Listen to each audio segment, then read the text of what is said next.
Hello everyone, আমি পাশা। আজ তোমাদের জন্য এসেছি most trending juice ABC juice.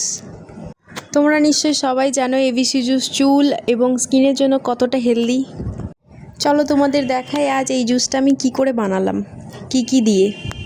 ABC juice যদিও আমলা, বিটরুট, ক্যারেট দিয়েই তৈরি হয়, তবু আমি এর মধ্যে আরও অনেক কিছু জিনিস অ্যাড করেছি।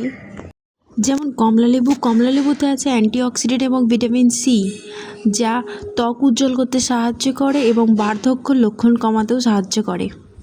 আর নিয়েছি আপেল, যা ত্বককে হাইড্রেট রাখতে সাহায্য করে।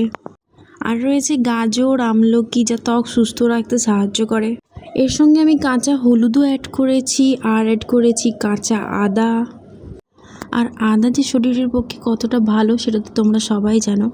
তার সঙ্গে লেবু নিয়েছি, লেবুটা তো খুবই প্রয়োজনীয় জিনিস, লেবুও ত্বক উজ্জ্বল করতে সাহায্য করে। আর সর্বোপরি নিয়েছি beetroot, the main ingredient of the juice. এরপর এইগুলোকে একসঙ্গে পেস্ট করে নিলাম। দেখো পেস্টের টেক্সচারটা ঠিক এইরকম এসেছে। এরপর পেস্টটাকে ছেঁকে নিলাম ছাঁকনি দিয়ে। এই জুসের টেস্ট আমার অতটাও ভালো লাগেনি, বাট কী করার, ইটস গুড ফর হেলথ। চলো বাই, দেখা হচ্ছে নেক্সট ভিডিওতে।